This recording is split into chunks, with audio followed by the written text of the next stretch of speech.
안녕하십니까. 책 읽어주는 의사 이효고입니다. 오늘은 두 번째 시간 Q&A로 풀어본 어깨 통증의 모든 것에 대해서 답변드리는 시간을 갖도록 하겠습니다. 어깨 한의원에서 환자분들이 오셨을 때 자주 묻는 질문들에 대해서 답변한 시간을 갖는 챕터입니다.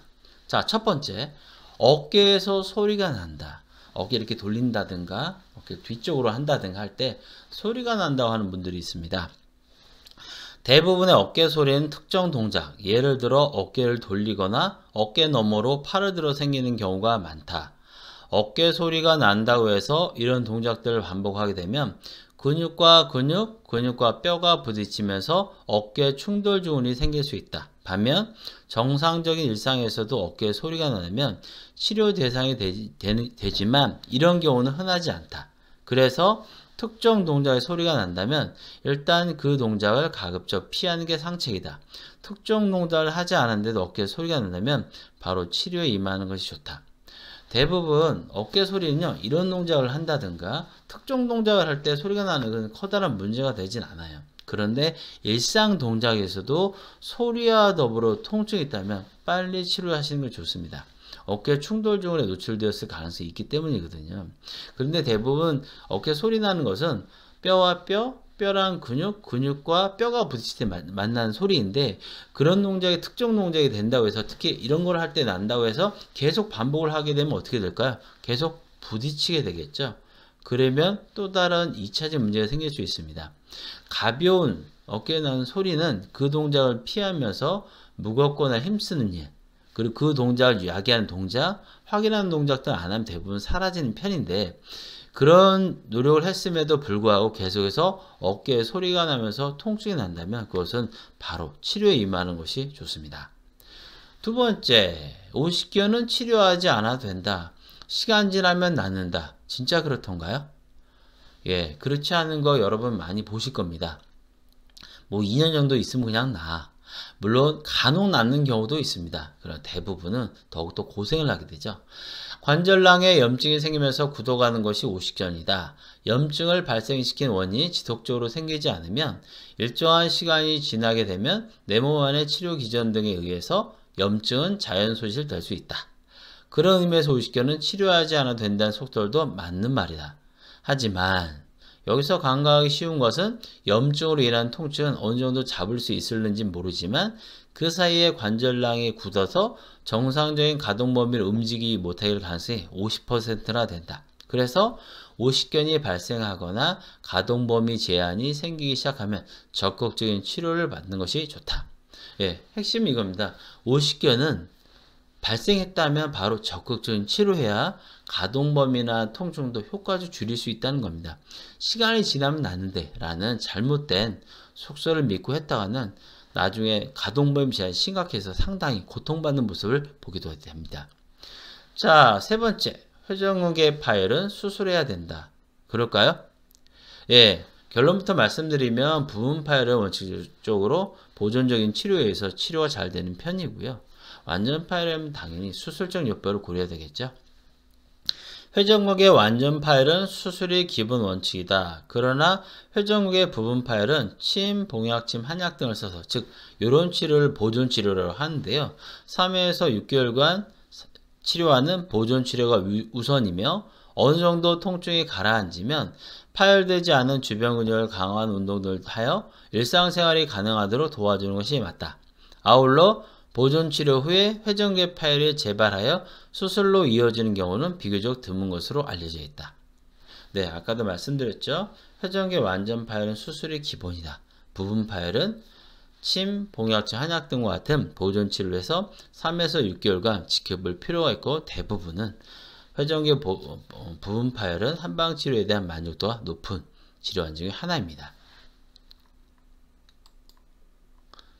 자, 회전근개 파열 치료 운동을 하면 안 된다. 노인에서의 회전근개 파열은 외상보다는 퇴행성이 많고, 젊은 사람들의 회전근개 파열은 퇴행성보다 외상이 흔하다. 아무래도 젊은 분들의 회전근개 근육은 튼튼하고 많이 쓰지도 않았으니까 많이 써서 생긴 퇴행성보다 외상에 의존하는 경우가 많겠죠. 하지만 노인, 여기서 노인이라고 하는 것은 중장년 이상을 얘기하는 겁니다. 50대, 60대, 70대, 80대 이렇게 되면 아무래도 많이 썼잖아요. 많이 썼으면 퇴행성 변화 안 생길 수가 없거든요. 노인들의 회전계 파열은 젊은이들에 비해 조직 재생이 상대적으로 느려 치료기간도 늘어나는 경우가 많다. 그건 상대적으로 아실 거예요. 젊었을 때는 상처가 생겨도 하루 이틀 지나 훅 났지만 나이가 드시면 상처가 생겨도 회복기간이 길어집니다. 감기나 이런 것도 마찬가지죠.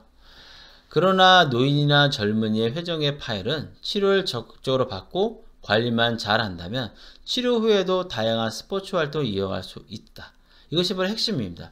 회전계 파열은 치료를 잘 받고 나면 하고 싶었던 운동, 다양한 스포츠 활동을 이어갈 수 있다는 것이 바로 핵심입니다. 자, 그 다음으로 눈, 비가 오거나 흐린 날에는 어깨 통증이 심해진다. 그런 경험 해보셨죠? 눈, 비가 오거나 흐린 날은 저혈압이 형성된 날씨로 대개 습도도 높은 편입니다. 이로 인해 관절 내 압력이 높아지고 조직이 팽창되어 신경을 자극하게 됩니다. 아울러 관절약이 함께 팽창해서 이 압력으로 인해서 어깨 통증이 더 심해지게 되는 겁니다. 이것은 비단 어깨만 하는 것은 아니고요. 무릎이라든가 다른 관절 부위에도 적용될 수 있는 현상입니다. 그래서 눈이나 비가 올 때, 특히 흐린 날, 특히 눈비 오는 날보다는 눈비 오기 전날 어깨 통증이 심해지는 것은 이러한 이유들 때문에 그렇습니다. 어깨 통증은 핫팩이 좋다. 일반적으로 일이나 운동을 하고 나서 생기는 심한 어깨 통증은 냉팩이 좋고, 날구지로 생기는 어깨 통증은 핫팩이 좋다. 냉팩은 통증에 대한 신경 및 근육의 민감도를 낮춰 상대적인 통증 완화 효과가 생기는 반면, 핫팩은 근육을 이완시켜 긴장된 근육의 피로도를 상대적으로 줄여주어 피로 회복에도 도움이 된다. 결론은 뭐죠? 통증이나 저림에는 아이스팩이 좋고요. 그 다음에 혈액순환 목적은 핫팩이 좋다는 겁니다. 근데 그 시간도 보통 10분에서 20분 하셔서 한두 번, 두세 번 정도 하는 것이 좋고요. 아무리 아이스팩이 좋다고 해서 핫팩이 좋다고 해서 1시간, 2시간 하시는 것은 오히려 나쁠 수도 있습니다. 그래서 10분에서 20분 하셔서 한두 번, 두세 번 하시는 게 좋다.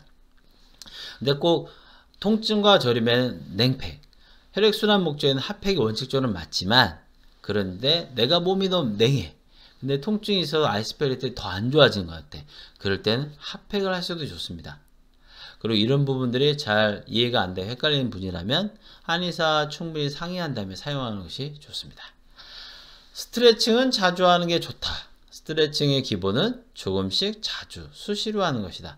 특정 부위를 빠른 시간 안에 이완하기 위해 집중적으로 하는 과도한 스트레칭은 근육 이완에 도움이 되기보다는 이미 약해진 근육에 더욱 손상을 줄 수 있어 소중한 내 몸을 망가뜨리는 원인이 된다.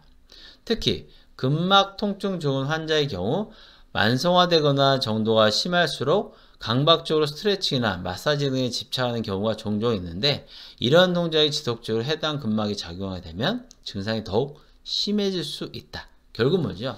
스트레칭을 조금씩 자주 수시로 하는 것 좋지만 환자의 증상 및 상태에 따라서 그 정도는 달리해야 됩니다.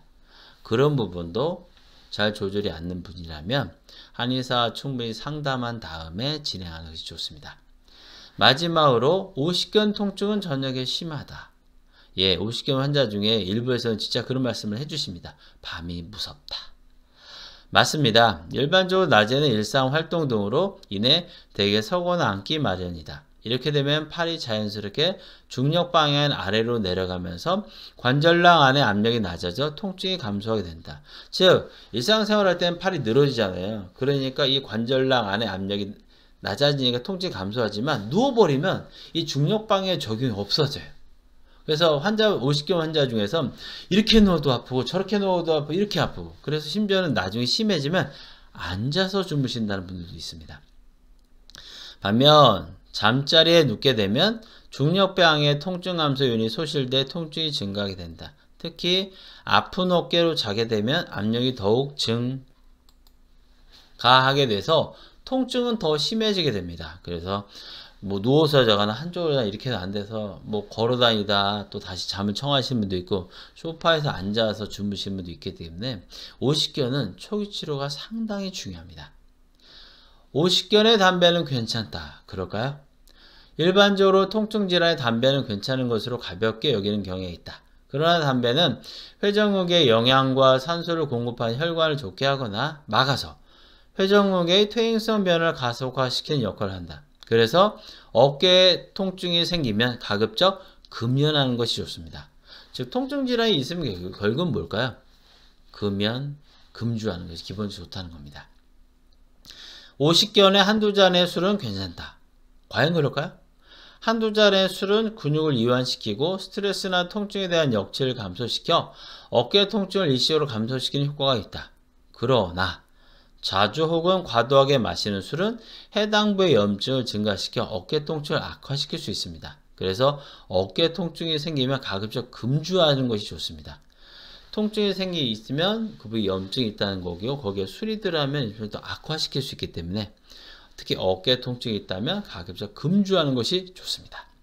마지막, 어깨 통증은 운동으로 푸는 게 좋다. 과연 그럴까요? 골프로 하다가 어깨 통증이 생겼어. 그럼 계속 골프하면 될까요? 탁구하다가 팔꿈치가 아팠어. 그럼 계속 탁구하면 될까요? 아니죠. 일단 어깨 통증이 발생하면 아픈 부위를 가만히 두는 게 좋다. 내 몸 안의 자연 회복 기능을 통해서 어느 정도는 복구가 가능하기 때문이다.